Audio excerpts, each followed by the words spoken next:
Continuación, desarme del motor.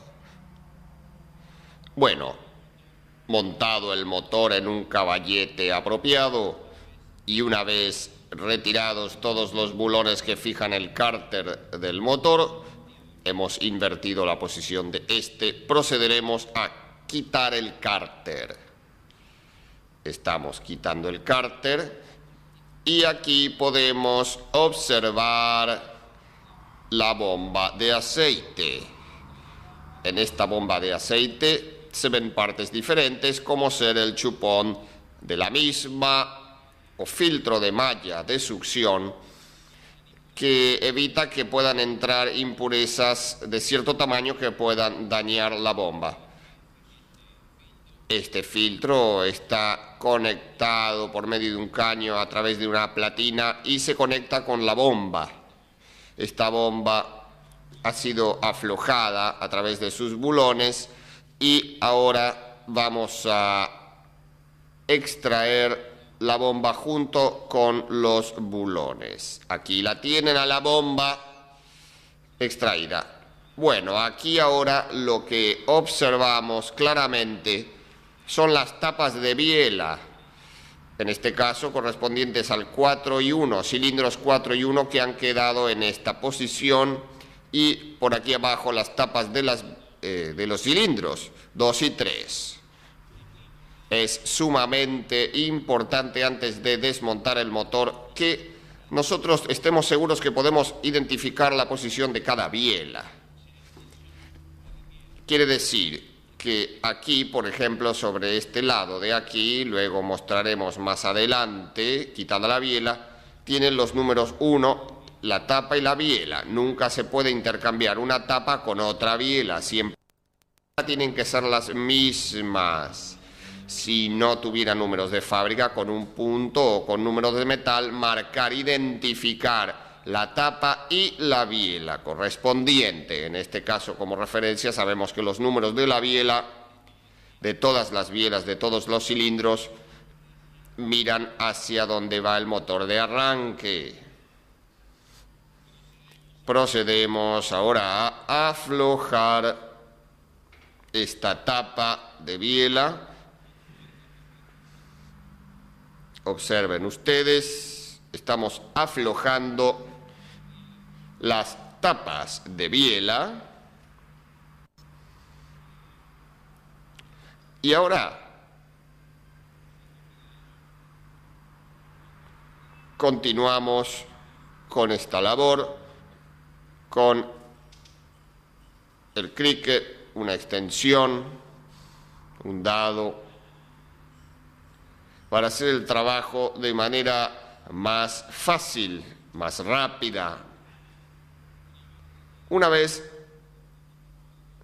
retirada la última tuerca, con un martillo de plástico golpeamos suavemente los bulones para liberar las tapas de biela. A ver, aquí podemos retirar esta tapa, observen ustedes. Esta es la del cilindro 1, esta es la del cilindro 4. Procedemos ahora a girar cuidadosamente el cigüeñal para colocar las bielas en posición para extraer. Las 2 y 3. Golpeando la biela desde atrás, observen ustedes. Vamos quitando el pistón del interior del cilindro. Estas son las bielas a las cuales le hemos quitado la tapa. Salen los aros, pistón y biela. Una vez que hemos terminado de desarmar el motor, que hemos quitado los conjuntos de pistón, biela, cigüeñal, etc., procedemos a limpiar el bloque, quitar todo el carbón de la parte superior de los cilindros para poder hacer una evaluación del desgaste del motor. Lo que se puede ver es el escalón que se forma o el reborde superior que se forma en los cilindros, producto del trabajo de los aros sobre el mismo. Los aros especialmente el de compresión, nunca llega al punto muerto superior, porque lo que llega a este punto es la cabeza, y hay un espacio entre el punto muerto superior y ese trabajo continuo que hace hasta ese punto el aro. Eso forma un escalón. Este escalón que vemos acá como una línea oscura es proporcional al desgaste del motor. Cuanto más escalón tenemos, más desgaste habrá en la pared del cilindro. Pero eso que se puede apreciar a simple vista, tenemos que medirlo para saber realmente cuál es la dimensión del desgaste y qué tipo de reparación encararemos en ese motor. Este es un motor que originalmente viene con los cilindros tallados en el bloque, lo que significa que todo el bloque está hecho con el mismo material donde van a trabajar los aros. En este caso, observamos en esta superficie que hemos pulido especialmente que el motor no está encamisado, lo que indicaría que está bastante original. Lo que debemos comprobar es el diámetro del cilindro para ver si fue rectificado y si le han colocado pistones supermedida o sobremedida. Si queremos efectuar una medición rápida del cilindro, utilizamos el calibre, buscamos la zona de la cabeza del cilindro que tenga menos desgaste en la parte más alta, buscando el eje longitudinal del motor. Si observamos allí la medida lograda, tenemos 76 milímetros y aproximadamente 50 centésimas de milímetros más. Esto nos indica a las claras que el motor está en una medida estándar, o sea que es un bloque que nunca fue rectificado todavía. Para controlar el desgaste del motor, debemos tener en cuenta primero lo siguiente: en todo motor en condiciones normales siempre se va a desgastar más el diámetro transversal al bloque que el diámetro longitudinal. Eso se debe al efecto de la reacción lateral. Para entender un poco lo de la reacción lateral, vamos a ver qué pasa con el pistón. El pistón va en esta posición dentro del cilindro. Cuando encima de la cabeza del pistón recibe el golpe de la explosión, como la biela va a estar un poco desfasada en este sentido, en el sentido de giro, el golpe que provoca la expansión hace que el pistón se mueva de esta manera. Eso cuando va bajando en expansión. Cuando el pistón va subiendo en compresión, la resistencia hace que el pistón se recueste contra el otro lado. Quiere decir que estas dos caras del pistón, esta y esta, son las que van a recibir mayor esfuerzo y por lo tanto van a ejercer mayor presión contra las paredes del cilindro. Por eso siempre esa mayor presión genera un desgaste mayor en el sentido transversal al bloque.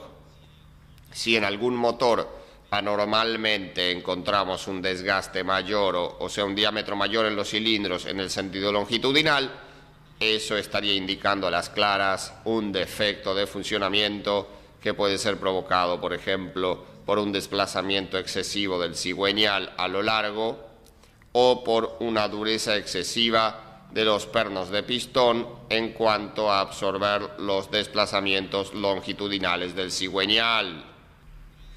Para poder controlar el desgaste de los cilindros se pueden emplear varios métodos. Un método es utilizar un micrómetro de interiores, el cual lo vamos a colocar y vamos a ir tomando diferentes diámetros dentro del cilindro, comparando un diámetro longitudinal con uno transversal. De todos modos, tenemos que tomar la medida del mínimo desgaste y el menor desgaste en la parte de los cilindros siempre estará en la zona inferior del cilindro, debajo de todo, que es donde tenemos menos desgaste porque allí no trabajan los aros y un máximo de lubricación. Este diámetro que tomamos en la parte superior Si lo trasladáramos a la parte inferior de la camisa o del cilindro, sería la zona de mínimo desgaste y lo podríamos considerar un desgaste casi cero.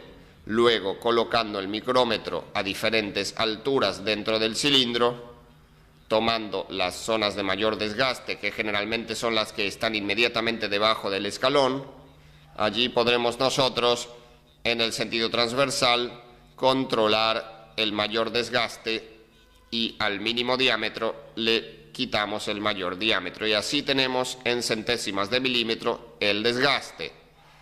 De todos modos, la medición utilizando el micrómetro de interiores es una medición dificultosa, lenta, para lo cual se han ideado otras herramientas como ser el comparador de esfera montado en un soporte especial que nos permite una rápida visión del desgaste del motor y pasaremos a mostrar esto a continuación. Aquí tenemos un comparador de esfera montado en un soporte especial o alesómetro, con todo un juego de prolongadores para abarcar diferentes diámetros de cilindro. Como ya hemos medido el diámetro de este cilindro, vamos a utilizar la punta apropiada con la arandela correspondiente para poder apreciar el desgaste de este motor.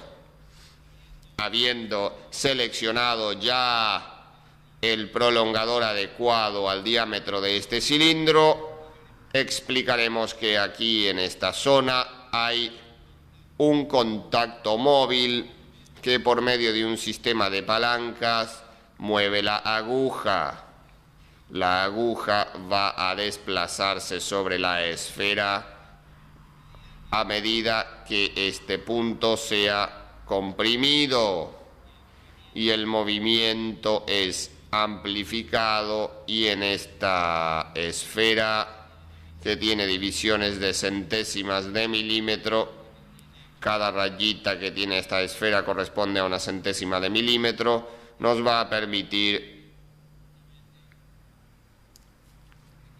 ese pequeño movimiento que hace este contacto, nos permite reproducir en la escala cuál es la deformación que pueda existir en la pared del cilindro. Lo primero que tenemos que hacer es calibrar el cero. Para calibrar el cero procedemos a instalar el extremo de medición, o sea el palpador, lo colocamos, lo instalamos en la parte más baja del cilindro y en la zona longitudinal. Tenemos que buscar una fórmula que nos permita a nosotros establecer cuándo es que el palpador está perpendicular a las paredes del cilindro. Para definir el cero, entonces, nosotros movemos en forma oscilante todo el cuerpo de la herramienta y así vamos a buscar, hacemos este movimiento y vamos a buscar el punto de menor diámetro, que es donde la aguja crea el retorno. En ese momento de inflexión de la aguja, en ese lugar, nosotros vamos a calibrar el cero.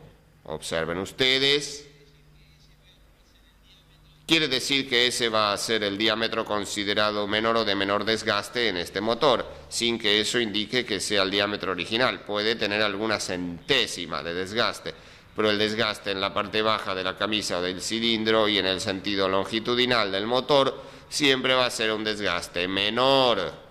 Ahora, si observamos la esfera, nosotros vamos a subir un poco en el sentido longitudinal el instrumento y vamos a tomar una medida un poco más arriba. Ven que es mínimo el desgaste longitudinal.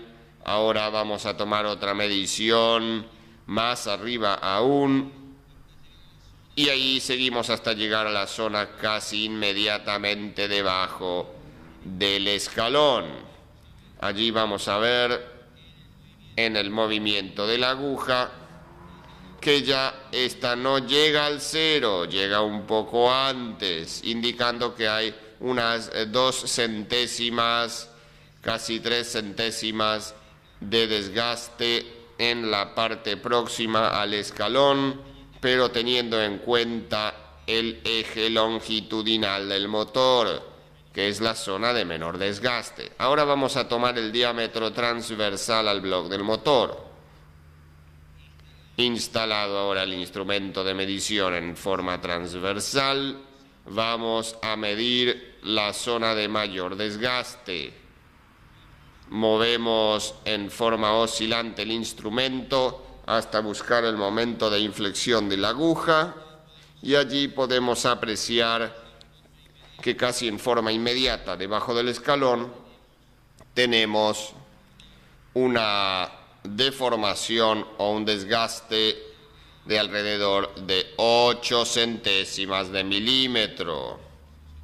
Si observamos el reloj, vemos que en ese momento, cuando la aguja vuelve, en el momento en el que llega, son unas 8 centésimas de milímetro que lo separa del cero.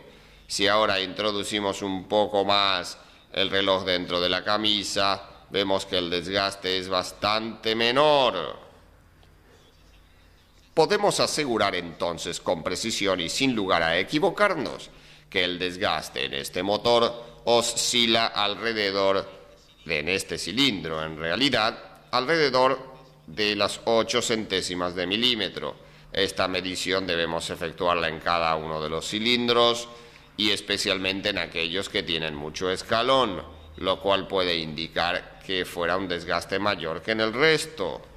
De acuerdo a los valores logrados, podemos consultar la tabla de desgaste provista por el fabricante y saber de ese modo si este motor necesita rectificación o si se puede subsanar el inconveniente mediante un cambio de aros. Aparte del desgaste en los cilindros, el desgaste en los cojinetes de biela y bancadas, cigüeñal y demás elementos que controlaremos. Un elemento que provoca muchas fugas de presión y conviene controlar son los casquillos donde va apoyado el eje auxiliar.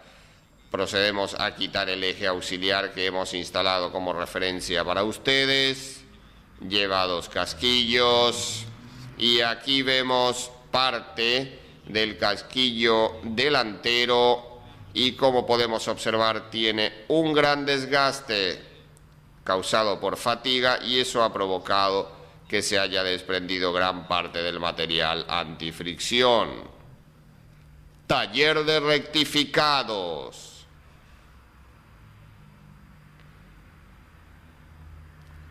Continuando con el proceso de reparación del motor, hemos llegado a un taller de rectificación que tienen maquinarias de gran precisión para realizar el trabajo correspondiente. Aquí lo que estamos observando es una máquina alesadora o rectificadora, como se le dice comúnmente, para cilindros, la cual va a permitir devolverle al motor la vida útil en el sentido de que vamos a quitarle por medio del rectificado del bloque de cilindros el desgaste llevándolo a la supermedida de 0,50 en milímetros.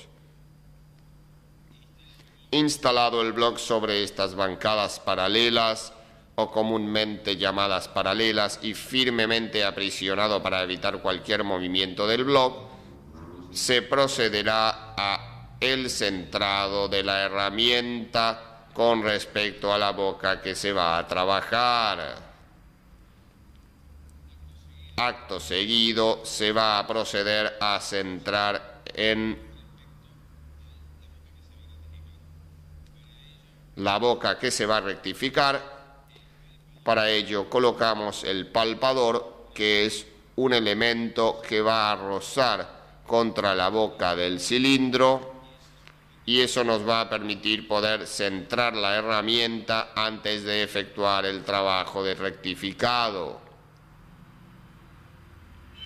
Con la manivela inferior se va moviendo lentamente hacia un lado y hacia otro para centrar el bloque del motor con respecto al husillo. Aquí observamos un reloj que es centesimal. Su aguja va a oscilar en este comparador de esfera hasta que mediante el movimiento de la manivela que vimos anteriormente se empieza a centrar y queda alineada la boca del cilindro que se va a rectificar con el husillo de la máquina. Cuando la aguja no oscila más, con una precisión del orden de las centésimas de milímetro, cada división es una centésima aproximadamente, quiere decir que entonces el husillo está alineado con la boca del cilindro. Mediante el mando principal de la máquina procedemos a detener el giro del husillo y ahora vamos a proceder a retirar el palpador correspondiente. Mediante esta herramienta, que consiste en un micrómetro cuya lectura se registra en esta escala graduada en forma centesimal, se va a ajustar la herramienta del husillo para que se ajuste exactamente a la medida de lo que se quiere rectificar o quitar de material en el cilindro. Ahora vamos a instalar la herramienta en el husillo, controlando que el palpador quede lo más cerca posible de la herramienta en sí, que va a desbastar. Se ajusta y procedemos ahora a retirar la herramienta y, de acuerdo a las mediciones efectuadas, esta herramienta de corte muy dura ya está ajustada a la medida que necesita, o sea, la distancia del centro, para poder efectuar la pasada y desbastar el material convenientemente. Mediante el control remoto que comanda el movimiento del motor, procedemos a en marcha, haciendo insertar la herramienta en la boca correspondiente, y se hace una primera pasada de prueba para asegurarnos que está todo debidamente centrado y alineado. La herramienta, a medida que va girando, va bajando muy lentamente. Podemos sentir el ruido del trabajo y el operario va observando cuidadosamente que vaya trabajando parejo en todo alrededor, debiendo efectuar en algunos casos pequeños ajustes de movimiento en el block hasta asegurarse que va tocando parejo todo alrededor. Ahora entonces procedemos a retirar la herramienta. Vamos a retirar la herramienta, la estamos levantando. Ahí se ve la superficie rectificada por la herramienta en la zona del escalón, donde teníamos el menor desgaste en la parte superior del cilindro. Tenemos que rectificar parejo y lo hace. Y lo que se controla es, con el alisómetro, el desgaste ocasionado por la herramienta y controlar el diámetro de la pasada. Se coloca la herramienta con el palpador, observen ustedes, la herramienta que ya han visto, y se mide con el comparador centesimal a ver cómo está quedando, observen ustedes, para ver qué deformación puede haber quedado, qué oscilaciones hay en lo que se refiere a la ovalización. Utilizando el pistón nuevo que se va a colocar, se toma exactamente la medida en el diámetro de la falda del pistón para poder ajustar la herramienta y dar la pasada final. Aquí estamos dando ya la pasada final en esta boca, y esta operación se va a repetir después en cada una de las bocas de los cilindros que rectificaremos. Es un trabajo de mucha responsabilidad, ya que tiene que quedar perfectamente cilíndrico el block y tiene que quedar con la luz correspondiente entre falda de pistón y cilindro para mantener la luz necesaria para la dilatación y para que se instale allí la película de aceite lubricante necesaria entre el pistón y el cilindro correspondiente. Bueno, habiendo llegado al final del cilindro, la parte de rectificación, se procederá a elevar el husillo para poder ver en ese momento cómo se encuentra, cómo ha quedado la superficie de ese cilindro con respecto al resto de los cilindros. Aquí se retira el husillo con la herramienta. Ya pueden observar ustedes el estado de la superficie del cilindro.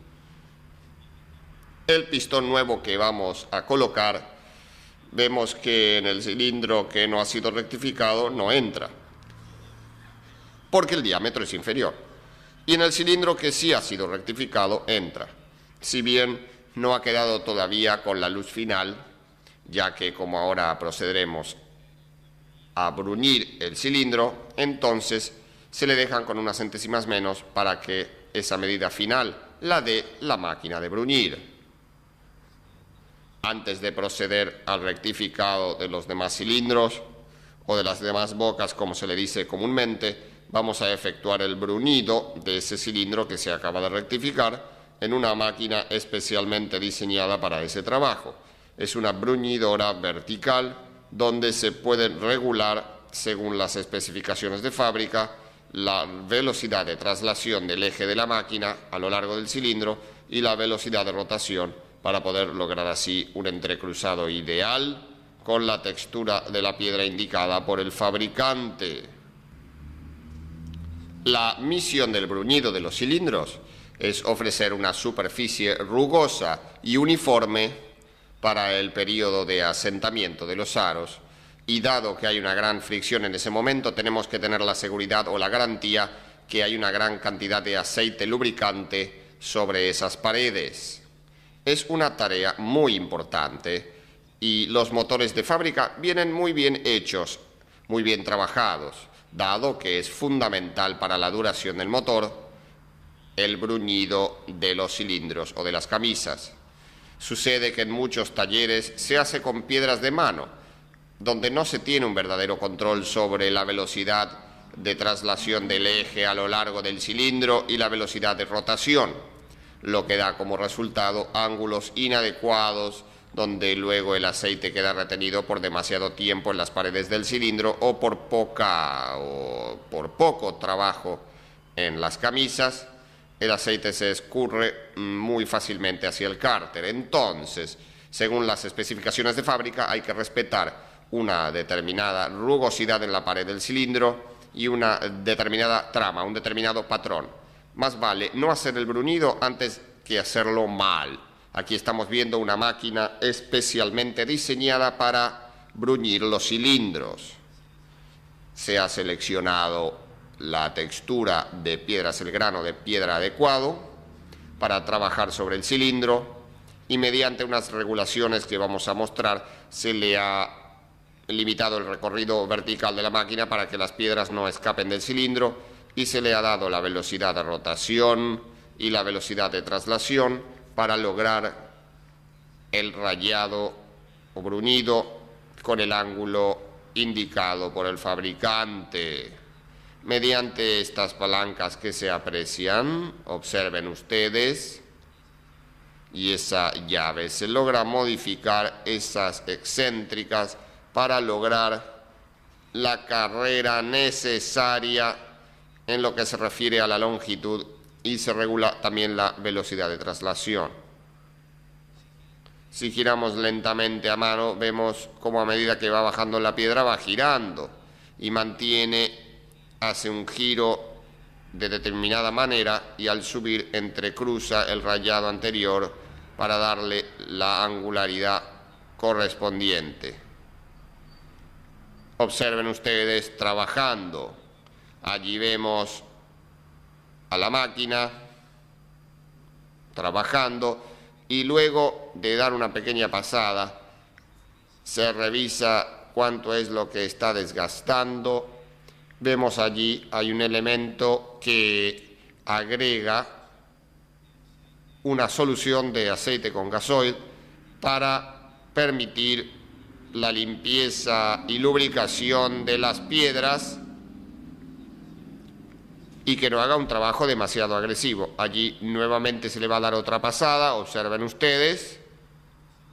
Esto se hace con mucho cuidado para evitar que el rayado desgaste demasiado y saque de medida el cilindro que está recién rectificado. Ahora se está midiendo nuevamente y si ya está dentro de las medidas, ya la tarea de bruñido quedaría concluida. Mucha gente piensa que los cilindros se bruñen durante horas o durante ratos muy prolongados. Es un craso error. Eso se hace muy medido y con pocas pasadas. Allí podemos apreciar cómo ha quedado ese cilindro bruñido. Vemos el entrecruzado, el patrón, y lo que no se puede apreciar, pero al tacto, es lo fino, lo regular, lo delicado que es el rayado que se ha provocado en el cilindro. Eso va a desaparecer en parte una vez que el motor ha asentado y los aros ya se han acomodado a la superficie de ese cilindro. Aquí tenemos una máquina para trabajar en bielas. Es una máquina que cumple varias funciones. Una de ellas es lo que vamos a ver en un momento, el proceso de rectificado de los bujes o casquillos de biela. Otra herramienta otro cabezal para proceder a el trabajo sobre las cajas de biela. Rectifica las cajas de biela. Es una máquina de alta precisión y ahora mostraremos un poco en qué consiste su funcionamiento. A esta biela ya se le ha extraído el buje, se ha quitado mediante una prensa. Observen, tenemos el metal que forma parte de la biela y este es el buje nuevo que se instala a presión. Ese buje viene cortado y en el interior del buje está semiterminado y lo que va a hacer esta máquina es el rectificado de este diámetro interior. Una vez que se instala el buje y se ha mecanizado, se le hace el orificio para la lubricación del buje y luego se procede a su rectificación. Estos dos planos aquí rectificados, que todavía la posee, son los que van a servir de punto de apoyo a los centradores. Observen ustedes que se encuentran en estos lugares. Bueno, con el metal nuevo instalado ya en la biela, que ya fue previamente controlado, se coloca sobre el centrador que tiene 3 puntos de apoyo y se ajusta, y ahora con la ayuda de un palpador que está conectado a un reloj centesimal, se centra para asegurarse que el buje o el orificio que vamos a trabajar quede perfectamente alineado con el eje de la biela, con el eje longitudinal. Es fundamental para que el pistón luego trabaje parejo dentro del cilindro y no apoye demasiado en una zona en exceso contra la pared del cilindro, que queden los dos ejes perfectamente paralelos, el eje de la cabeza de biela y el eje del pie de biela. Esta es la función de ese palpador, la de centrar perfectamente y que quede totalmente alineado para luego poner la herramienta y proceder al trabajo de rectificación. Habiendo medido previamente el diámetro del perno con el micrómetro que está incluido en la propia herramienta, se ajustó por medio de este palpador que está aquí y hacia la herramienta cortante que vemos en este extremo, se ajustó la medida para darle una centésima de luz aproximada entre el perno y la rectificación que se hará en el buje. Entonces esa luz va a ser la necesaria para que se disponga entre ambas piezas, entre perno y buje, la película de aceite lubricante correspondiente. Bueno, aquí se pone en marcha ahora la máquina, observen, y la bancada donde va montada la biela se va a ir acercando a la herramienta que gira a una determinada velocidad y va a empezar a quitar el material sobrante hasta que quede ajustada y perfectamente pulido Una herramienta es esta de gran precisión a la medida del perno. Una vez que termine de hacerse la operación, queda perfectamente alineado entonces ya el orificio del buje con respecto al eje de la biela. Vemos el material que va saliendo en pequeñas virutas, casi un polvillo que va saliendo, hasta que termina de concluir la herramienta saliendo por el otro extremo del orificio donde va el buje de biela. Una vez concluida la operación de rectificada o la pasada, como se le dice comúnmente, utilizando el perno se prueba que se desplace sin dificultades, sin freno y también sin juego por el orificio. Esa es la prueba física o práctica que se efectúa sobre este elemento. Una vez que hemos traído el motor del rectificador al taller mecánico, donde podemos apreciar las bocas de los cilindros ya rectificadas, bruñidas con la luz final, y antes de proceder a la limpieza obligatoria, ya que el motor en el taller de rectificado se va llenando de viruta, tanto en las cámaras de agua como en las galerías de aceite, viruta procedente del metal que se ha quitado del motor para hacer los diferentes trabajos y que debemos desalojar para evitar que nos queden en los circuitos de lubricación y perjudique posteriormente al motor. Antes del lavado procedemos a sacar los medallones, aquellos medallones del circuito de refrigeración que estaban mal, y por las dudas quitaremos el tercero, el del medio, que no estaba dañado aún, pero para asegurarnos que el motor salga en buenas condiciones. Ustedes recordarán que este medallón estaba perforado. Para proceder a cambiarlo, debemos efectuar una perforación en el centro para quitarle presión radial al medallón, que es lo que lo mantiene afirmado en el lugar. Hemos girado el motor en la posición ideal para efectuar la operación. Colocamos entonces el punzón en el centro del medallón y golpeamos hasta efectuar una perforación. Con un punzón cónico ahora amplificamos el orificio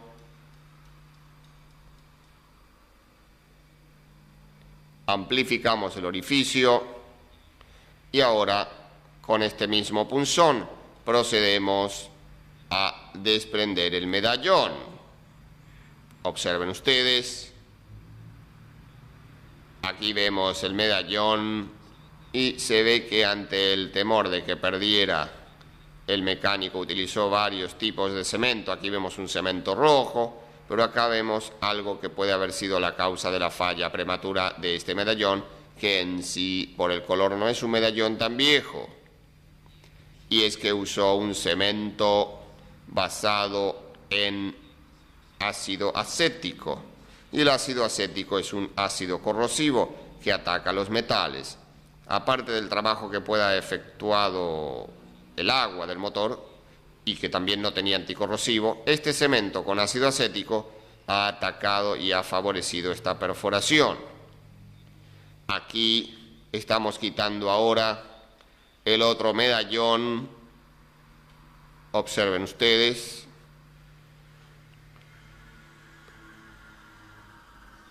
Aquí tenemos el otro medallón perforado en varios lados, y donde, si vemos del otro lado, por el tipo de cemento que tiene, evidentemente eso fue la causa de este daño prematuro en este sello, la presencia de un cemento utilizando ácido acético. Ese ácido acético es el ácido típico,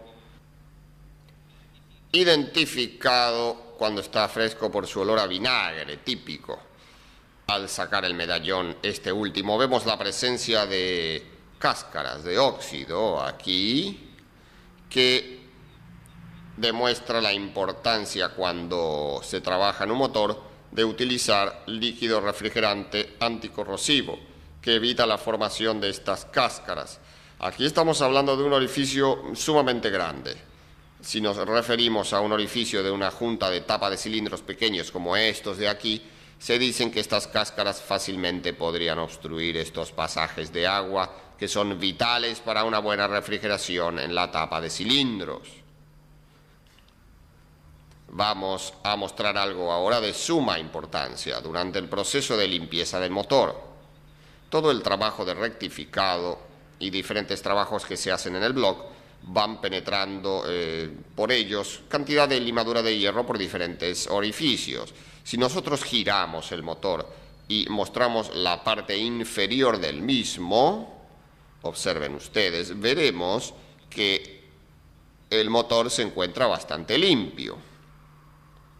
Como ustedes recordarán cuando comenzamos con el desarme, en este punto va instalada la bomba de aceite. La bomba de aceite, mediante un chupón, recoge el aceite del cárter y lo envía al filtro. Una vez que el aceite viene filtrado, pasa por un conducto que aquí se puede apreciar, que está labrado dentro del blog, y ese conducto que vemos aquí es el que distribuye el aceite lubricante hacia todas las salidas de las bancadas y demás elementos que hay que lubricar.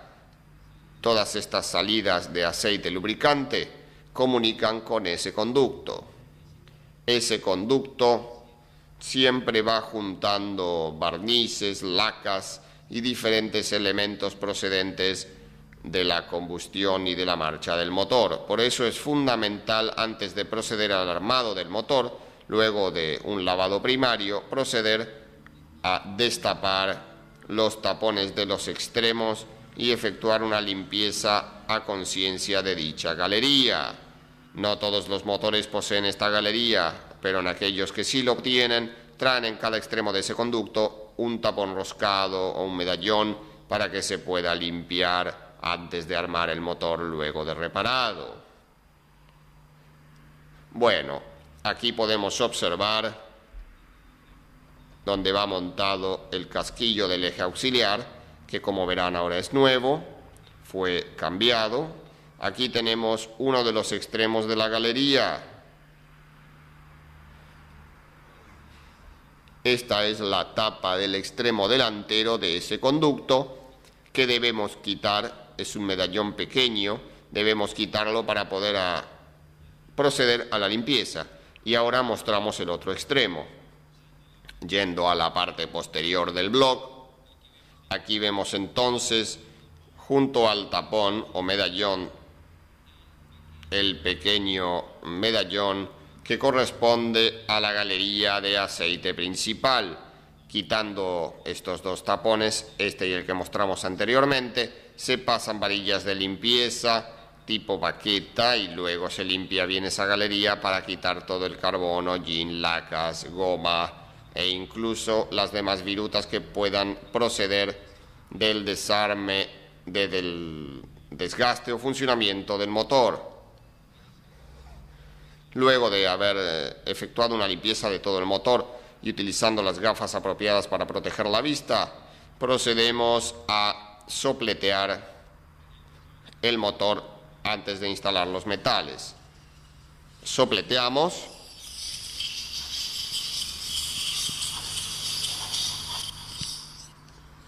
Hay que protegerse bien la vista,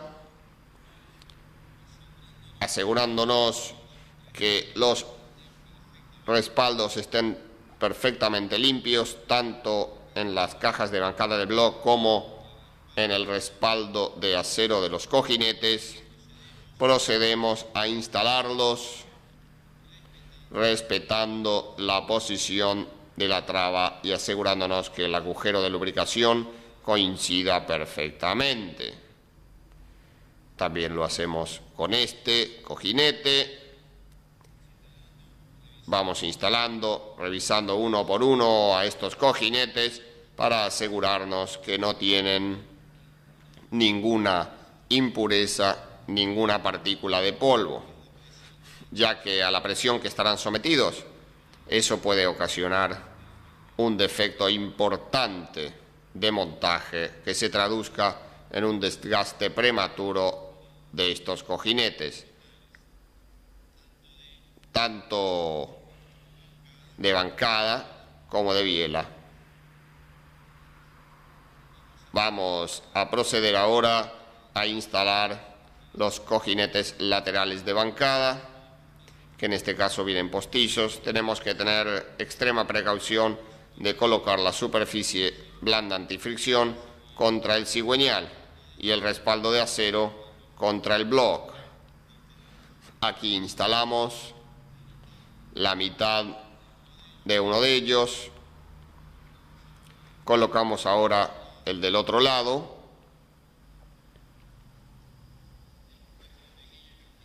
Hemos puesto una pequeña cantidad de grasa para que se mantenga inmóvil en el lugar y no se nos caiga cuando instalemos el cigüeñal.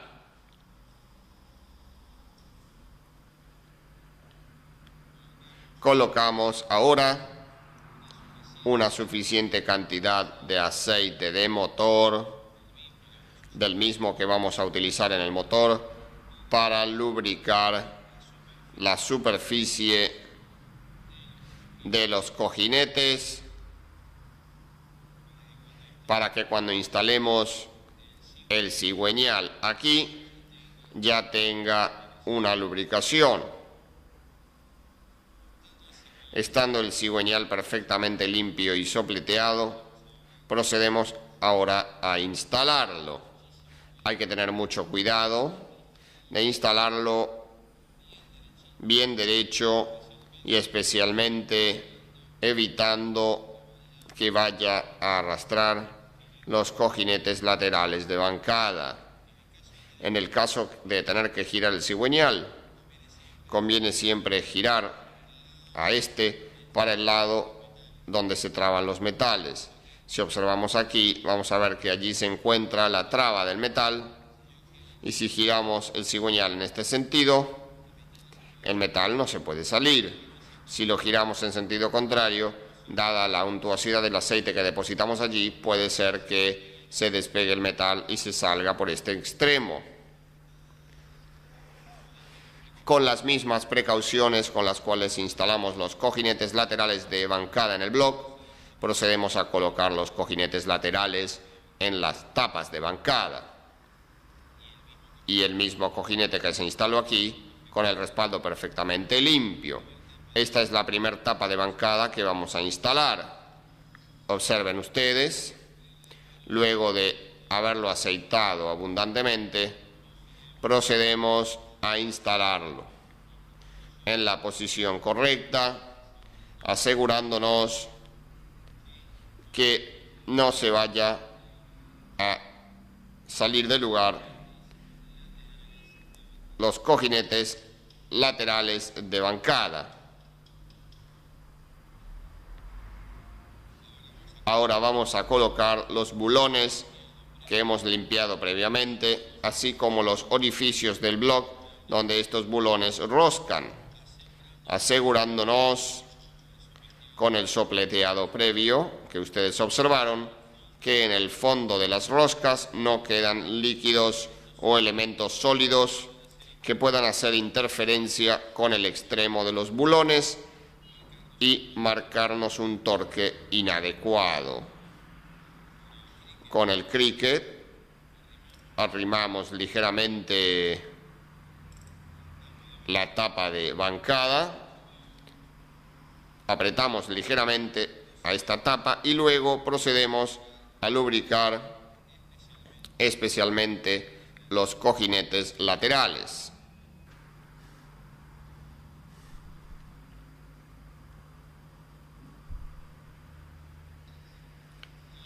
Con el mismo orden y cuidado hemos instalado, respetando el sentido y el número de cada tapa de bancada, el orden en el cual van instaladas. Como dijimos, es muy importante. Hemos hecho un apriete primario, lo cual, girando el cigüeñal, podemos ver si está todo en orden. Cuando se funden los blocks, las tapas de bancada se funden junto con los blocks y se mecanizan al mismo tiempo. Quiere decir que si una tapa de bancada queda colocada en otra posición o invertida, eso puede fácilmente provocar que el cojinete quede apretado y el cigüeñal no se pueda mover. Ahora le vamos a dar el apriete que lleva este motor para dejar fijado, colocado el cigüeñal. Utilizando un torquímetro apropiado y bien regulado, ya que este motor lleva entre 6 y 7 kilos de apriete en las tapas de bancada, procedemos desde el centro y hacia afuera, con la bancada número 3, a darle el torque correspondiente. Para esto hay que verificar siempre el manual de taller del motor. Luego de apretar la bancada número 3, pasamos a apretar esta de aquí al lado. Siempre se aprieta del centro hacia afuera. Aquí terminamos de apretar la número 4. Ahora procedemos a apretar la bancada número 2. Observen ustedes. Ahora la número 5. El torquímetro es una herramienta indispensable y tiene que estar siempre en buen estado. Es, como dijimos, indispensable para dar un torque parejo.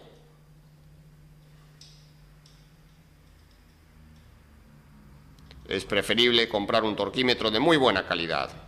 Una vez apretado el motor, nos fijamos si el cigüeñal sigue girando libremente. Vemos que sí lo hace, lo cual nos da una garantía de que no hay ninguna tapa fuera de lugar y que los metales están encajados perfectamente y en su lugar.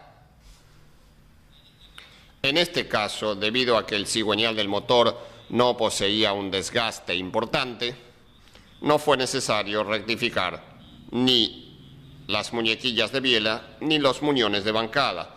Solamente se cambiaron metales estándar, cojinetes estándar para tanto las bancadas como las bielas. De todas formas, si nosotros quisiéramos en un motor que viene del taller de rectificado controlar las bancadas y bielas, vamos a utilizar para ello un producto llamado Plastic Gauge, que consiste en una cinta o una tira o un hilo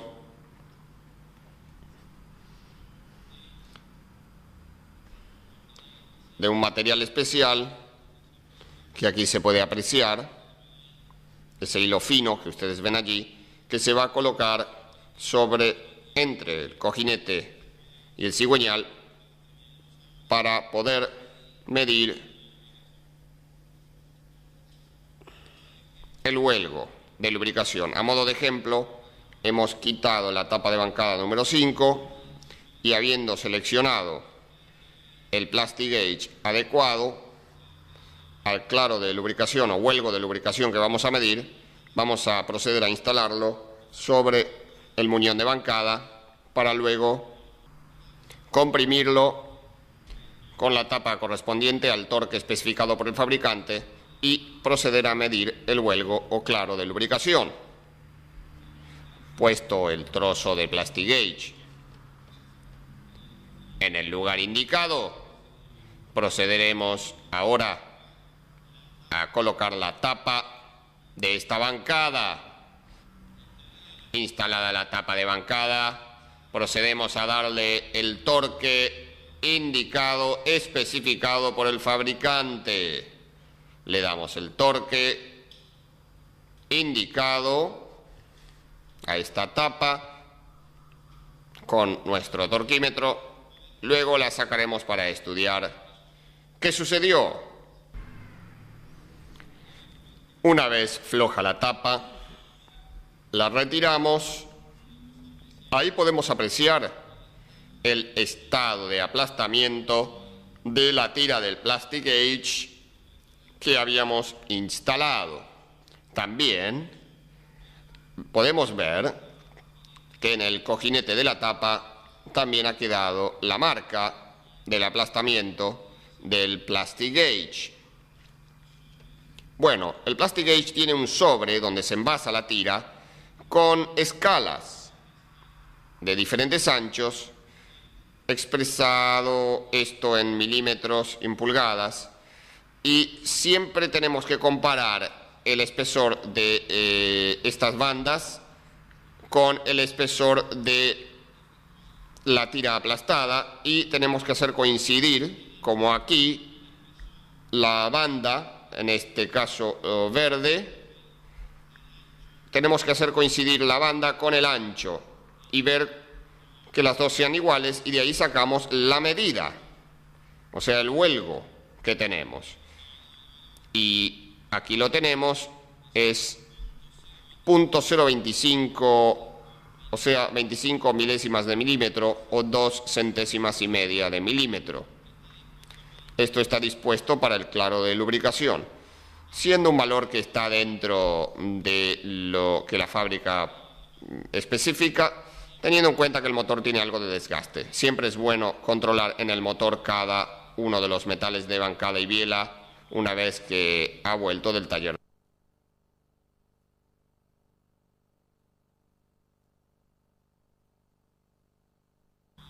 Con el mismo cuidado que instalamos los cojinetes o metales de bancada,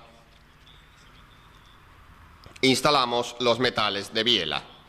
Un control que debemos efectuar en los motores livianos es cuánto va a sobresalir la cabeza del pistón por encima del plano del bloque, para de este modo seleccionar el espesor de junta adecuado. Para eso entonces procedemos a lubricar bien el cojinete de biela. Vamos a montar el pistón dentro del cilindro correspondiente. Aquí tenemos el caso de la biela número 1. Va a ser el pistón número 1, sabiendo que este trébol del pistón debe mirar hacia la cámara de precombustión, en el caso del motor diésel.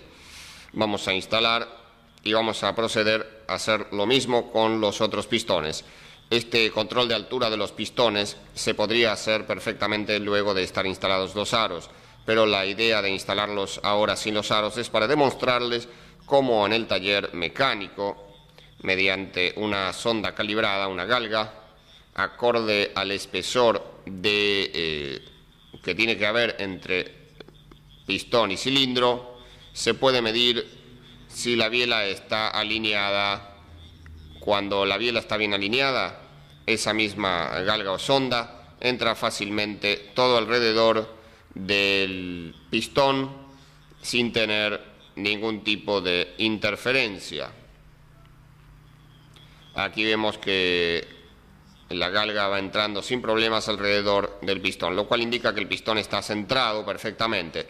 Si no entrara en algún lugar, giramos el cigüeñal una vuelta completa para que el pistón vuelva a bajar y vuelva a subir, a ver si se acomoda. Ahora, si en algún lugar determinado, en algún espacio entre pistón y cilindro, no entra nunca la galga, por más que al pistón lo bajemos y subamos repetidas veces, indicaría que el pistón está recostado contra esa parte del cilindro, pudiendo indicar eso una anormalidad en la alineación de la biela.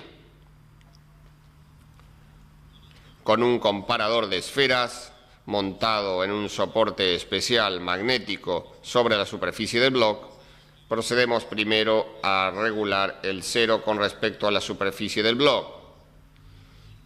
Estando perpendicular al bloque, ajustamos el cero en la escala, observen ustedes, y ahora procedemos a levantar el comparador suavemente, girar la base y apoyarlo arriba de la cabeza del pistón.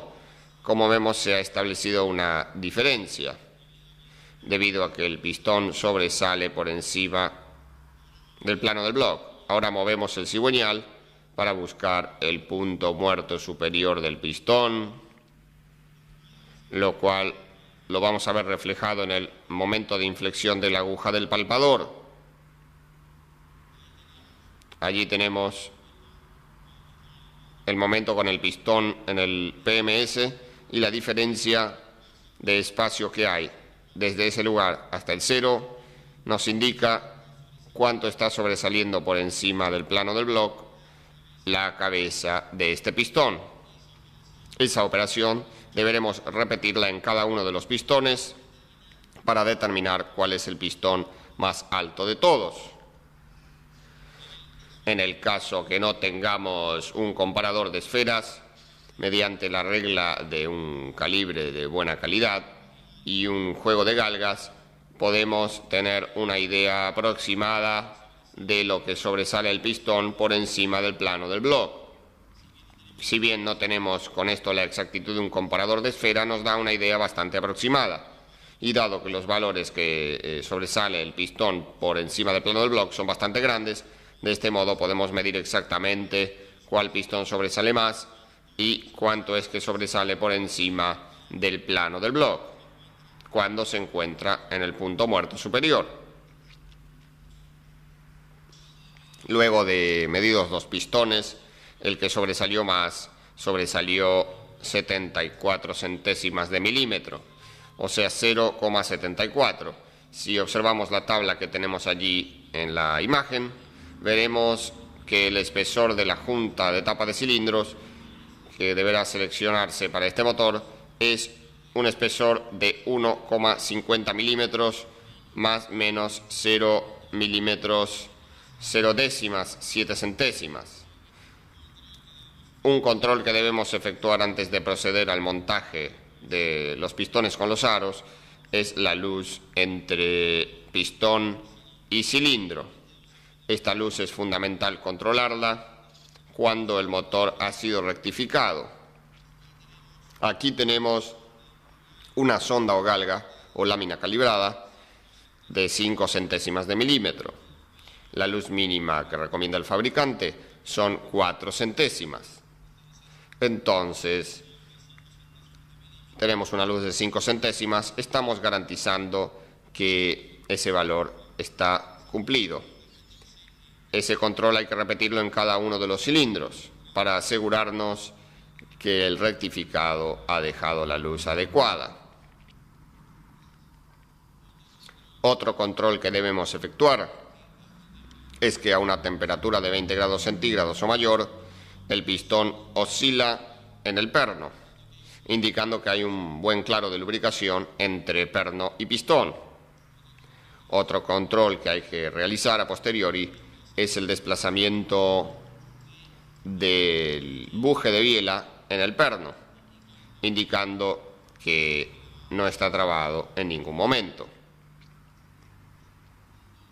Un control importante que hay que efectuar es la luz entre puntas de aro una vez instalados dentro del cilindro. Este control conviene realizarlo aro por aro que vamos a colocar dentro de cada cilindro, que para asegurar que por algún problema de embalaje o algo, o un error de la casa de repuestos, no colocamos un aro con una luz incorrecta. Utilizando la cabeza del pistón para poder dejar el aro perpendicular a la pared del cilindro, procedemos a medir la luz. Utilizando la galga con el espesor mínimo indicado por el fabricante, procedemos a controlar que esa luz está correcta. Este control conviene efectuarlo aro por aro y cilindro por cilindro. Aquí tenemos para este motor en particular los datos que suministra el fabricante. En el caso del primer aro de compresión, la luz es de 0,3 a 0,5 cuando el aro es nuevo, y el límite de desgaste para un aro usado es de una luz de entre puntas de aro de 1 milímetro. Luego continúan los datos para el segundo aro de compresión y el aro rascador de aceite. Otro dato importante es la luz entre aro de pistón y canaleta de pistón. En este caso se trata de un pistón nuevo y la luz que nos indica el fabricante se conserva perfectamente. En el caso que se tratara de un pistón usado, si la canaleta permite demasiado juego del aro en este sentido, que tenga mucho desgaste, eso puede traducirse en un excesivo consumo de aceite y pérdida de compresión. La canaleta del aro tiene que estar lo más rectangular posible, en el caso que sea su forma original de fábrica. Hay motores diésel donde la canaleta, en vez de ser rectangular, es trapezoidal o semitrapezoidal. Dado que las puntas de aro son muy agresivas para las paredes de cilindro, muchos fabricantes recomiendan, cuando se instalan los aros en el pistón, que no queden en los siguientes sentidos: que no queden en sentido del perno, las puntas del aro, que no quede la punta de aro aquí, según este eje rojo, alineados con el perno, no, es lo que no se debe hacer, y que tampoco quede en sentido perpendicular al perno, formando ángulo de 90 grados con el perno. Se recomienda entonces que las puntas de aro, una vez instaladas en el pistón, queden formando ángulos de 45 grados con el perno, evitando en lo posible que el aro de compresión número 1 quede en el sentido de la reacción lateral, que va a ser la zona de mayor esfuerzo del pistón contra la pared del cilindro. Utilizando la pinza expansora de aros, procedemos a instalar primero el aro de aceite, luego instalaremos el segundo de compresión y por último el primero de compresión, siempre respetando las indicaciones del fabricante de aros en cuanto a la posición de los aros y su orden correcto. Lubricando abundantemente aros y pistón, procedemos a su instalación respetando la flecha o la posición correcta dentro del cilindro. Como dijimos anteriormente, para la instalación de los aros también hay que consultar, obviamente, el manual del fabricante del motor. Una vez instalados los aros con el pistón en la posición correcta, procedemos a instalar el suncho o compresor de aros. Esta herramienta es un fleje de acero que nos permitirá colocar los aros dentro de la ranura para poder instalarlo fácilmente al pistón dentro del cilindro. Nos aseguramos que el suncho quede perfectamente acercado al bloque de cilindros para que los aros, cuando salgan del suncho, ya se encuentren adentro del cilindro. Y ahora, mediante un golpe rápido con el mango del martillo, en este caso de madera, tiene que ser de madera para no nadar, el pistón quedó colocado el mismo dentro del cilindro. Una vez instalados los 4 pistones en sus respectivos cilindros y habiendo colocado ya las tapas de biela correspondientes, procederemos ahora a dar apriete a las mismas. Colocamos la herramienta, el torquímetro, y respetando el torque especificado por el fabricante, procedemos a apretar. Y vamos a reapretar las restantes tapas de biela, asegurándonos siempre que coincida el número de tapa con el número de biela correspondiente.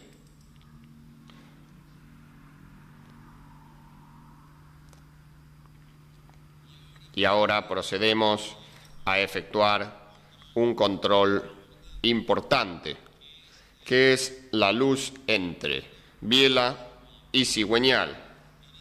En este caso, la luz a medir tiene que estar entre 7 y 16 centésimas de milímetro.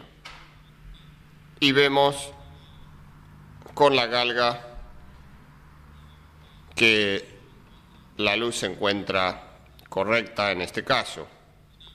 Una vez que tenemos totalmente el cigüeñal con tapas de biela y de bancada tapadas y los aros armados con los pistones en sus cilindros respectivos, nos aseguramos que el motor gire libremente sin ningún tipo de traba o freno.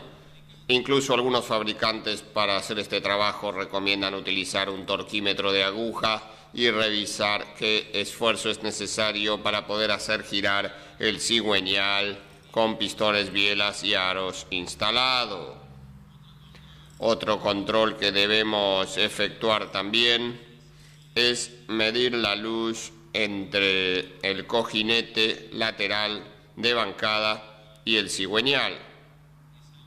Esa luz también es suministrada por el fabricante, tiene que mantenerse para asegurarse, uno, de que se pueda establecer entre el cigüeñal y la tapa de bancada el claro huelgo de lubricación suficiente como para lubricar esos cojinetes laterales, también llamados medias lunas.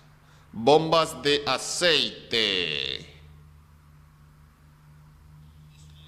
La bomba de aceite es un elemento muy importante para la vida del motor porque de la bomba va a depender la lubricación. Por lo tanto, es un componente que debemos inspeccionar minuciosamente antes de instalarlo en el motor. Procedemos, por lo tanto, a desmontar la tapa de la bomba. Desmontamos la tapa de la bomba quitando estos tornillos que previamente hemos aflojado. Y vamos a encontrar aquí la tapa de la bomba con el pistón limitador de presión de aceite que va sujeto en ese lugar por medio de un resorte que se encuentra aprisionado en su alojamiento por esta tapa que va fijada en este lugar por medio de unas deformaciones que se efectúan en estos extremos. Es importante que ese pistón esté bien apoyado aquí en el fondo, lo cual nos asegura que el resorte está ejerciendo su máxima presión. Siempre es conveniente, cuando se hace un trabajo de ajuste de motor, desmontar esta válvula y cambiar el pistón y el resorte con las cuñas o arandelas de ajuste para asegurarnos que la presión máxima del aceite va a estar dentro de los valores especificados por el fabricante. Si observamos aquí, vemos unas marcas indicando que los engranajes han efectuado un pequeño desgaste en la tapa, hecho que deberá ser rectificado para que la tapa quede perfectamente plana. El trabajo de rectificado de esta superficie lo podemos efectuar en el taller mismo, utilizando para ello un mármol perfectamente plano, y sobre ese mármol, se le llama mármol a una pieza de acero de buena calidad que esté perfectamente plana, y sobre esa pieza se coloca una tela esmeril muy fina, y sobre esa tela con aceite se trabaja la superficie para dejarla en perfecto estado de planitud. Una vez terminada esa operación, tenemos que pasar a verificar los engranajes de la bomba y el juego que tienen con respecto al cuerpo y el desgaste que puedan tener con respecto a la superficie de la caja que los contiene. Para medir la luz entre los engranajes y el cuerpo, basta utilizar un calibre de láminas. Vamos a instalar este calibre. Ahí estamos midiendo la luz entre engranajes y cuerpo.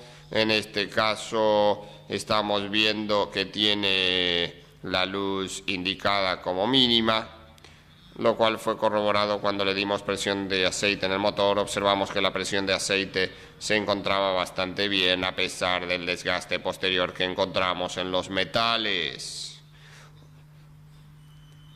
La otra galga que tenemos aquí, considerada luz máxima, que es prevista por el fabricante, ni siquiera entra, lo cual nos habla de una buena bomba que está en buen estado de conservación. Utilizando una regla o una escuadra, en este caso estamos utilizando la regla del calibre y una lámina calibrada con el espesor indicado por el fabricante, procedemos a medir la luz existente entre engranajes y la caja que los contiene.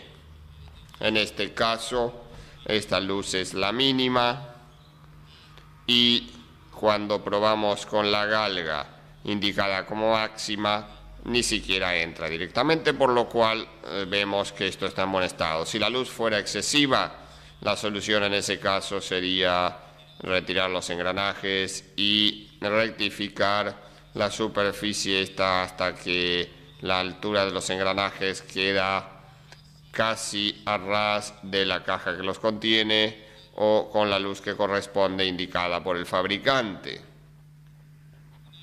Una vez terminada de reparar y armada la bomba, es conveniente efectuar una inspección exterior, cambiar la junta que va aquí, observar la planitud de esta pieza que corresponde al filtro primario de la bomba, porque si llegara a estar desajustado por aquí, o si por algún motivo de algún golpe que haya recibido acá abajo, por algún golpe en el cárter del motor, y se generara una fisura entre el caño y la platina que lo contiene, en esta zona, observen ustedes, allí podrían entrar pequeñas burbujas de aire, se mezclarían con el aceite, lo cual ocasiona un daño muy grande en el motor, porque no es que entre tanto aire como para que no genere suficiente presión de aceite. La presión de aceite puede llegar a ser la correcta, pero esas pequeñas burbujas de aire que van entrando por allí, por cavitación, van a afectar los metales y pueden llegar a desprender la superficie blanda de los mismos, acelerando el desgaste de metales y cojinetes en general. Luego de armada la bomba, es conveniente sumergir el chupón en aceite de motor y con la mano girar la bomba en el sentido normal que va a girar en el motor para que se cargue la bomba con aceite, y observando cuánto aceite sale por aquí podemos evaluar si la bomba trabaja bien o no. De todas formas, ya al quedar cargada con aceite, la bomba se dice que queda cebada, y ello nos va a facilitar que levante presión de aceite apenas el motor dé sus primeras vueltas. Bombas de agua. Otra pieza de fundamental importancia en el motor es la bomba de agua. Este elemento, mediante una polea y una correa trapezoidal de caucho que recibe movimiento del cigüeñal, agita el agua y la hace circular desde el radiador al motor y desde el motor al radiador. Esa es la función primordial de la bomba de agua. Quitando los bulones que previamente hemos aflojado, procedemos a extraer la polea de la bomba, que si observamos detenidamente está hecha en dos partes para poder cambiar la correa, ya que la distancia entre el eje de la bomba y el eje del cigüeñal no es variable. Y por medio de estas arandelas de suplemento se ajusta la garganta de la polea para poder tensar la correa en el caso que sea necesario. De todos modos, aquí vemos un escalón ya de desgaste, lo que indicaría que esta polea estaría ya para ser recambiada. La bomba consta de varias partes. La bomba de agua propiamente dicha, la parte que vemos aquí en metal claro. Y luego tenemos el cuerpo de conexión de agua donde va montada la bomba. Observen la diferencia de color entre una unidad y otra, lo cual dice a la clara que esta bomba de agua es relativamente nueva. Y vemos que este cuerpo posee una serie de conexiones. Aquí tenemos la conexión, en esta pieza desmontable que hemos aflojado, la conexión de entrada de agua proveniente del radiador, agua enfriada del radiador. Aquí tenemos dos conexiones menores, una para conectarse con el radiador de calefacción y otra para conectarse con el retorno de agua del motor, el retorno de agua del motor. Y si observamos en esta parte por aquí arriba, vemos la conexión de la bomba de agua con el bloque del motor. Quiere decir que en condiciones normales de funcionamiento, el agua fría del radiador entra por esta parte, por esta conexión.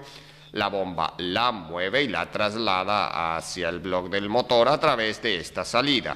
Con respecto al cuerpo de la bomba, Esta es la entrada en este motor del agua que viene del radiador enfriada y esta es la conexión con el bloque del motor donde ingresa el agua relativamente fría al motor para efectuar el trabajo de refrigeración del mismo. Desmontamos la bomba de agua del cuerpo y podemos observar que a pesar de ser una bomba relativamente nueva, tenemos grandes depósitos de óxido en la turbina que, si bien momentáneamente no afectan su funcionamiento, indica a las claras que se está tratando de un motor que no tiene anticorrosivo en el sistema de refrigeración. A pesar de ello, la bomba no tiene juego en el eje, está firme. Vemos que por el orificio de descarga no hay trazas de óxido, lo que puede indicar que pierde agua. La bomba quiere decir que está en buenas condiciones para seguir siendo utilizada. Luego de controlada la bomba, debemos controlar el termostato.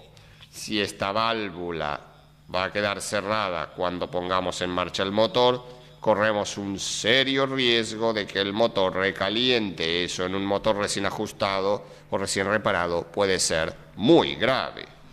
Para probar el termostato procedemos de la siguiente manera. Guiándonos por la temperatura indicada en el mismo termostato, utilizando un recipiente con agua caliente, en este caso está a 93 grados centígrados, procedemos a colocar dentro de ese recipiente con agua caliente el termostato. Y ahora observaremos dentro de ese termostato si la válvula comienza a abrir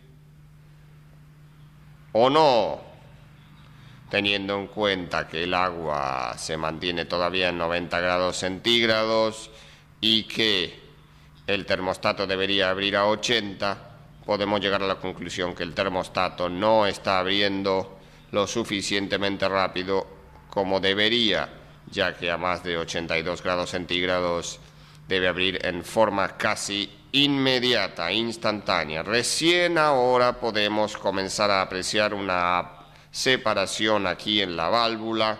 Recién ahora podemos comenzar a apreciar un huelgo que indicaría que empieza un poco a abrirse el termostato, pero no lo hace con la celeridad necesaria.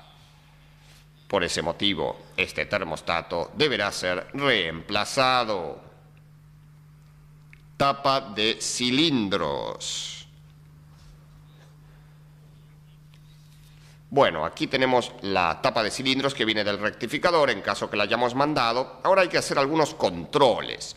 Como podemos observar, toda la superficie de la tapa ha sido debidamente rectificada. Para lograr un mejor acabado de la superficie, se desmontaron las precámaras que están fabricadas de un material diferente al de la tapa. La tapa de cilindros es una aleación de aluminio en este caso y las precámaras son de hierro en este caso, para evitar justamente que cuando la piedra haga el trabajo de rectificado se incrusten en esta piedra pequeños trozos o limaduras de metal duro de la precámara y rayen el resto de la tapa. Ahora, con un acercamiento de la cámara, vamos a observar el estado en que ha quedado la superficie. Observen ustedes, cuando no se retiran las precámaras para hacer el cepillado de la tapa, muchas veces ocurre que se provocan rayaduras en la superficie de la tapa por el material que se incrusta en la piedra que hace el trabajo, y esas rayaduras permiten la fuga de gases de expansión hacia las cámaras de agua, aumentando la presión al circuito de refrigeración. Lamentablemente, cuando eso ocurre, no hay una solución inmediata, ya que la junta no puede absorber pequeñas rayaduras que se encuentran en la zona donde ajusta el aro que protege la junta. o sea, el aro para llama de la junta. Otro control importante que debemos realizar y es fundamental en un motor diésel es la profundidad con que quedan las válvulas por encima del plano del bloque. Si las válvulas quedasen muy afuera, hay peligro de que toquen en la cabeza del pistón, sobre todo en aquellos motores que tienen cruce de válvulas. Si las válvulas quedan muy por debajo de la superficie de la tapa, van a provocar una dificultad para el ingreso y salida de gases a los cilindros. Una forma de controlar esto es utilizando con un soporte especial magnético el reloj comparador de esferas, donde el palpador se coloca sobre la tapa y ahí se ajusta el cero. Estando el palpador apoyado sobre la superficie de la tapa, procedemos a ajustar el cero. Ajustamos el cero de este modo, observen ustedes. Una vez en cero, movemos ligeramente la base, observen ustedes, movemos ligeramente la base, la colocamos el palpador encima de la cabeza de la válvula, observen ustedes ahora, y soltamos lentamente el palpador hasta que quede apoyado sobre la válvula. Como vemos, la profundidad a la que se encuentra esa válvula fue de 1 milímetro, ya que dio una vuelta entera el palpador, y 30 centésimas. Eso hay que consultarlo con el manual de fábrica para asegurarse de que está dentro de las especificaciones del fabricante.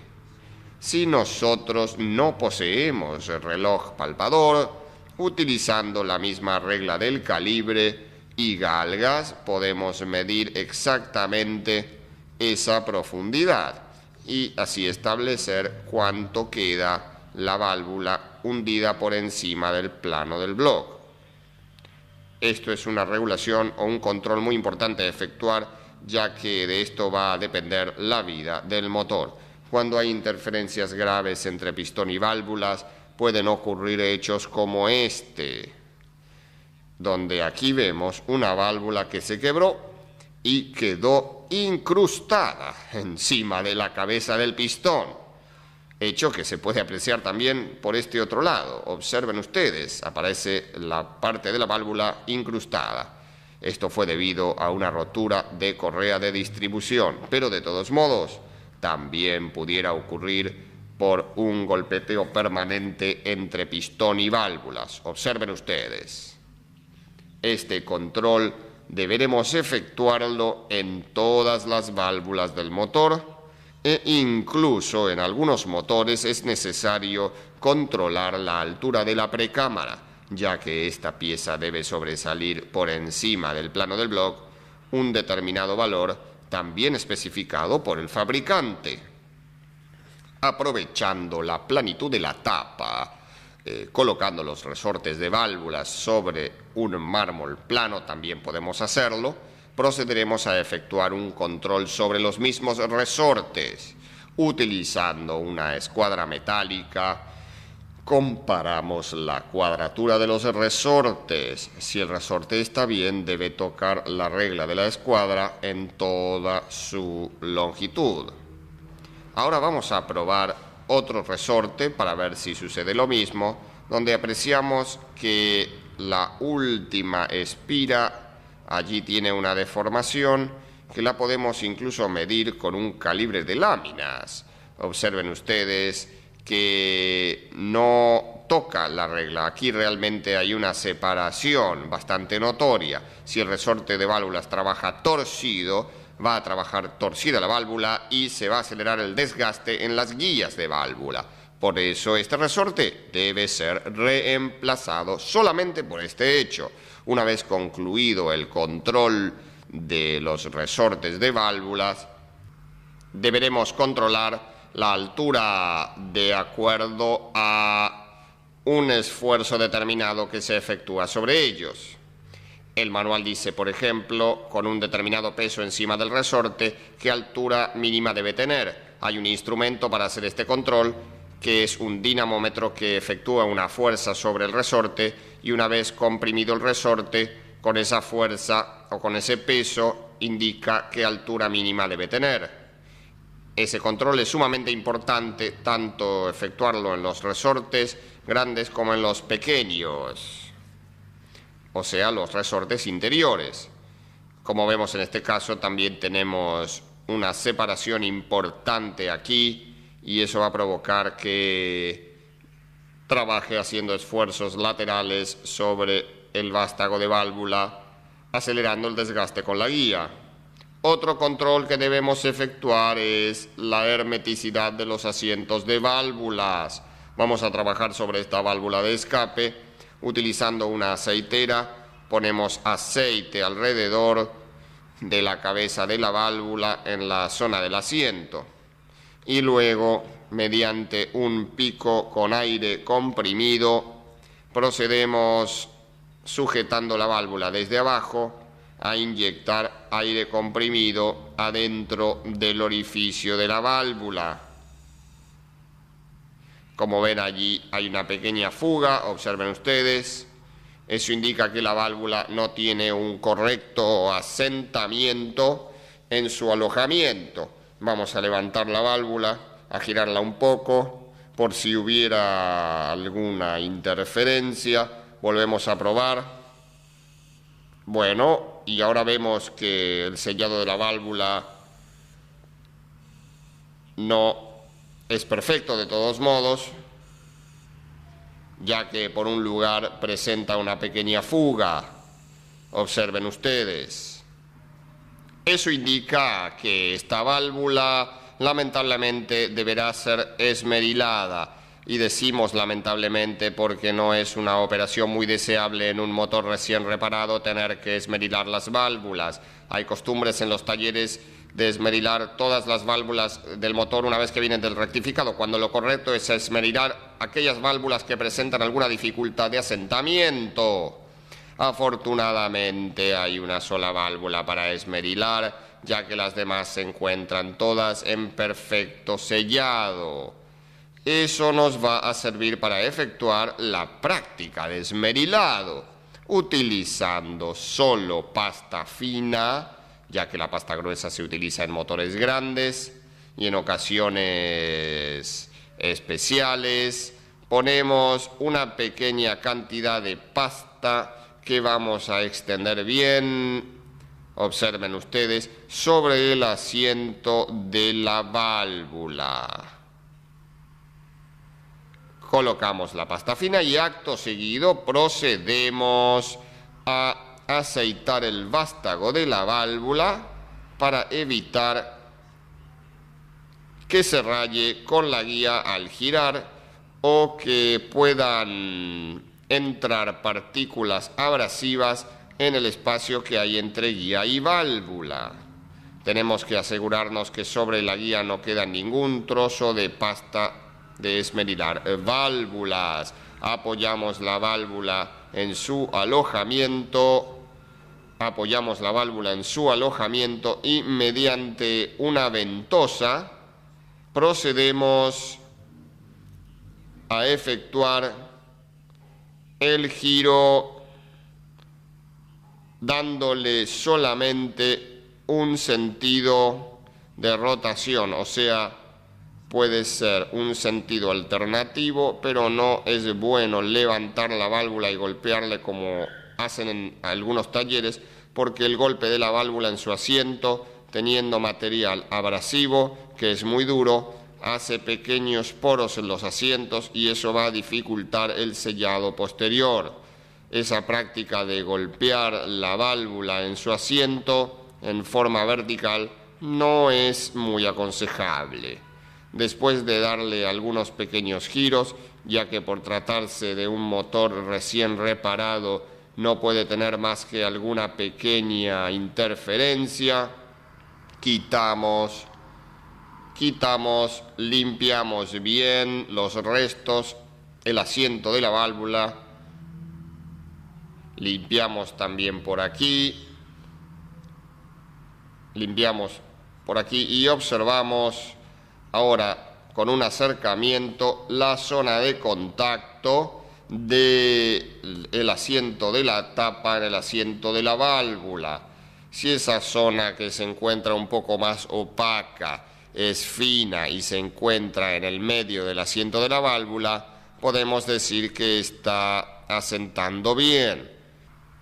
Luego volvemos a repetir la operación, lavando bien todo el resto, de sellarlo, colocarlo ahí, ponerle aceite, inyectar aire comprimido por el tubo correspondiente a esta válvula y veremos si aparecen burbujas o no. Si aparecen burbujas, se vuelve a esmerilar un poco más, pero no demasiado tiempo. El esmerilado no tiene por función desgastar la válvula, sino simplemente ajustar el asentamiento entre asiento de tapa y asiento de válvula.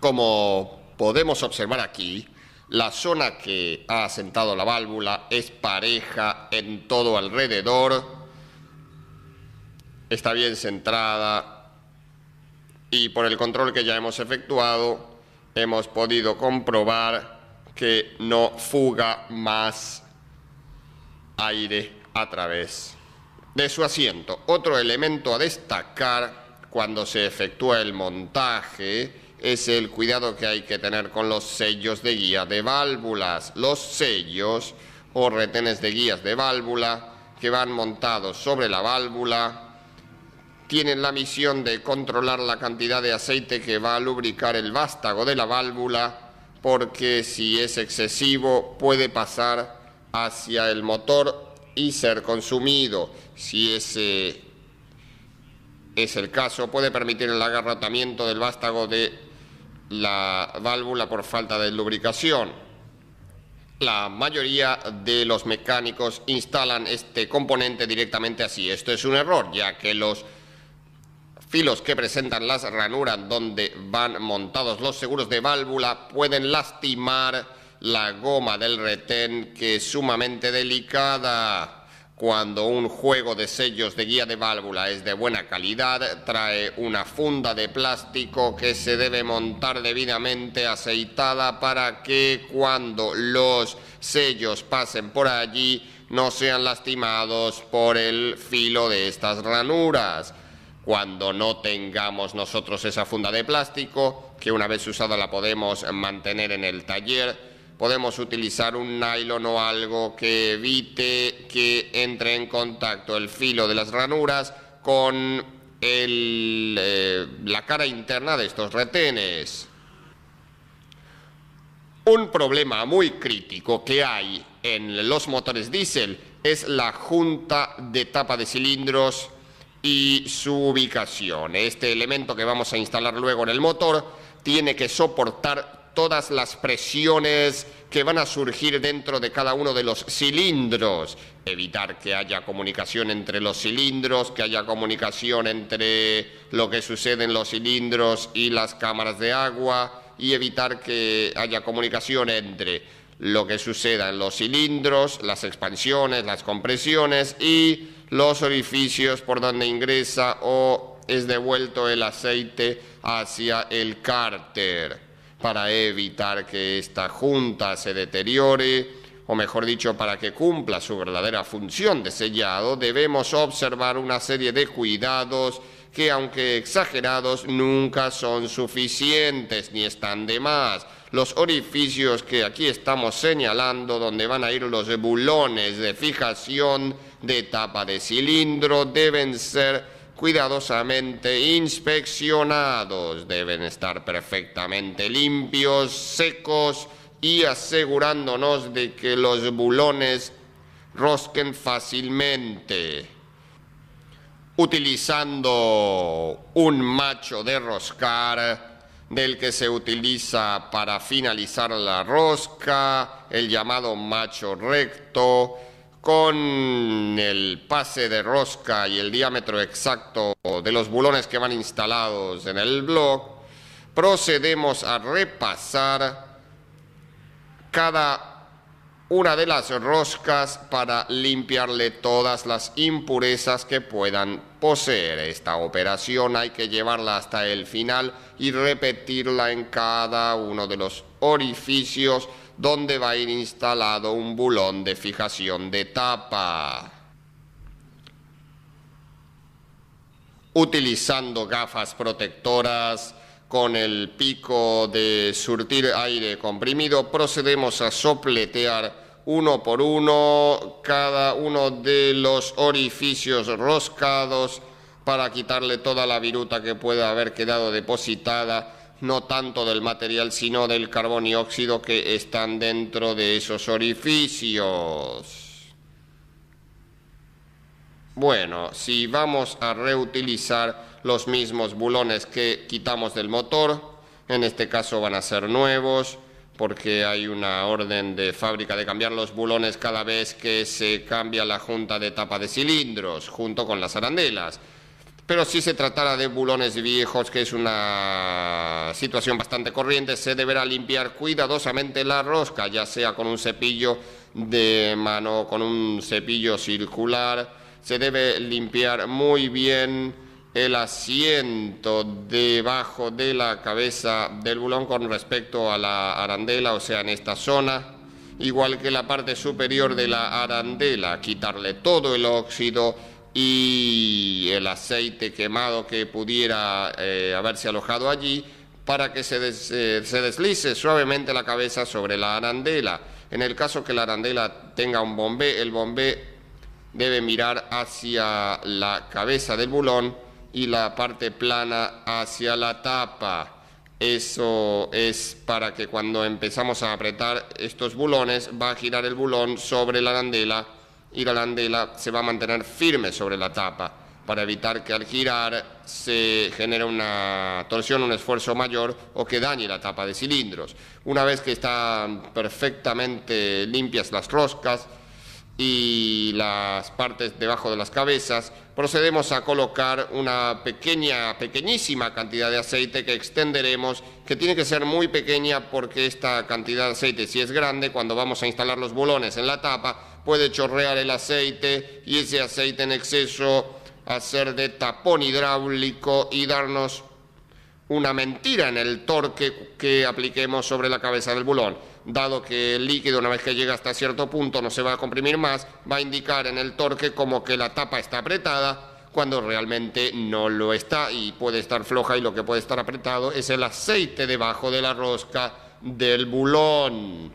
Esa pequeña cantidad de aceite va en la rosca y también debemos aceitar ligeramente, bien ligeramente en la parte inferior de la cabeza del bulón para que resbale fácilmente sobre la arandela. Esto hay que hacerlo en cada uno de los bulones, asegurándonos en aquellos motores que tienen diferente longitud exactamente la ubicación de cada uno de ellos. Otro control que debemos efectuar es utilizando un bulón de los que vayamos a utilizar para la tapa, probar que enrosca a fondo, a mano, libremente, y que podemos desenroscarlo con total facilidad. Esta prueba hay que realizarla en cada uno de los orificios donde van los bulones instalados para la tapa.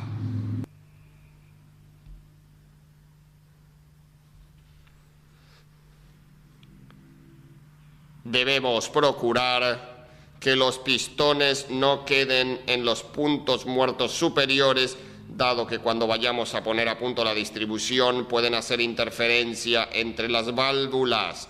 Por eso vamos a proceder a bajar los pistones y dejar los 4 en la misma altura a media carrera dentro del cilindro. Hecho que al poner la tapa de cilindros, aunque tengamos que mover después para un lado o para el otro el árbol de levas, las válvulas al abrir no van a poder tocar las cabezas de los pistones. La superficie del bloque tiene que estar perfectamente limpia, seca y desengrasada, sin ningún tipo de sustancia ni adherencia, ya sea por restos de junta u otros materiales.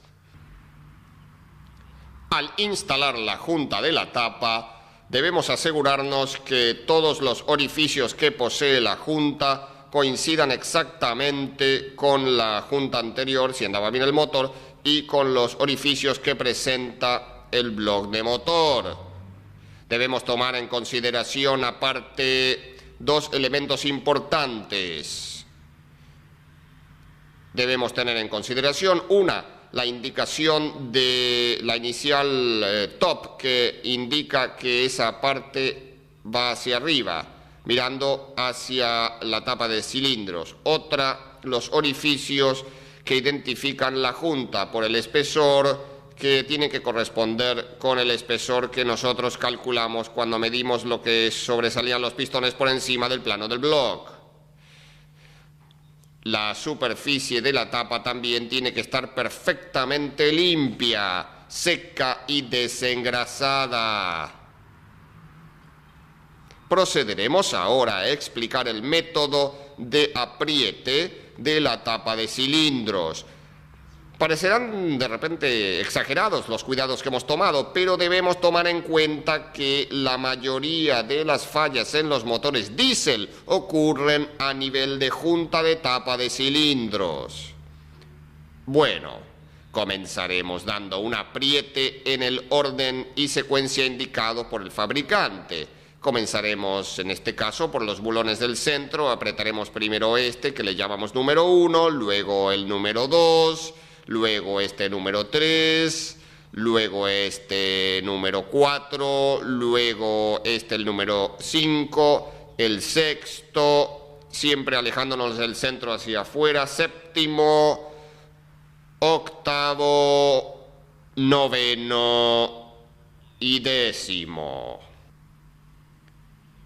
Lo que marca el manual en este vehículo es, primero, un apriete general del centro hacia afuera, como en el orden que explicamos recién, a 4 kilos, luego un segundo reapriete a 6 kilos, luego aflojar 90 grados cada bulón y volver a repasarlo a 6 kilos y después 2 aprietes de 90 grados, como indica el manual. No se pierda el próximo capítulo.